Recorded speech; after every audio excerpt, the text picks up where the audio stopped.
آپ سے ہوگی بات۔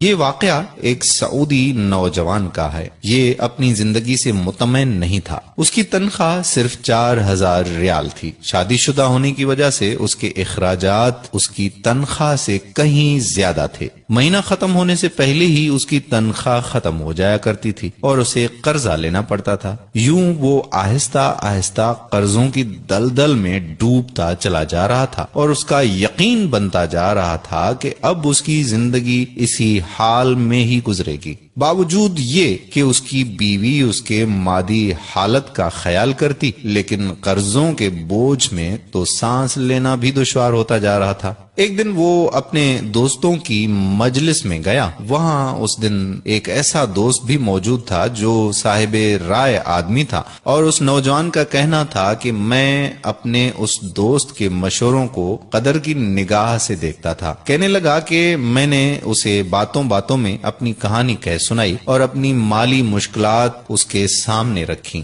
اس نے میری بات سنی اور کہا کہ میری رائے یہ ہے کہ تم اپنی تنخواہ میں سے کچھ حصہ صدقہ کے لیے مختص کر لو۔ اس سعودی نوجوان نے حیرت سے کہا کہ جناب، مجھے تو گھر کے خرچے پورے کرنے کے لیے قرضے لینے پڑتے ہیں اور آپ صدقہ نکالنے کا کہہ رہے ہیں۔ خیر، میں نے گھر آ کر اپنی بیوی کو ساری بات بتائی تو بیوی کہنے لگی کہ تجربہ کرنے میں بھلا کیا حرج ہے، ہو سکتا ہے کہ اللہ تعالی تم پر رزق کے دروازے کھول دے۔ کہتا ہے کہ میں نے ماہانہ 4000 ریال میں سے 30 ریال صدقے کے لیے مختص کرنے کا ارادہ کیا اور مہینے کے آخر میں اسے ادا کرنا شروع کر دیا۔ سبحان اللہ، قسم کھا کر کہتا ہوں کہ میری تو حالت ہی بدل گئی۔ کہاں میں ہر وقت مالی ٹینشنوں میں اور سوچوں میں رہتا تھا، اور کہاں اب میری زندگی گویا پھول ہو گئی ہو جیسے، ہلکی پھلکی، آسان۔ قرضوں کے باوجود میں خود کو آزاد محسوس کرتا تھا۔ ایک ایسا ذہنی سکون تھا کہ میں بیان نہیں کر سکتا۔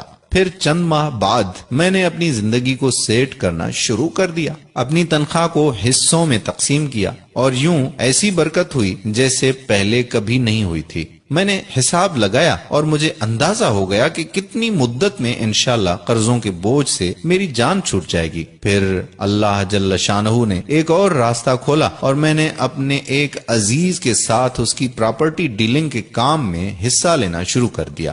میں اسے گاہک لا کر دیتا اور اس پر مجھے مناسب پروفٹ حاصل ہو جاتا۔ الحمدللہ، میں جب بھی کسی گاہک کے پاس جاتا وہ مجھے کسی دوسرے تک رہنمائی ضرور کرتا۔ میں یہاں پر بھی وہی عمل دہراتا کہ مجھے جب بھی پروفٹ ملتا میں اس میں سے اللہ کے لیے صدقہ ضرور نکالتا۔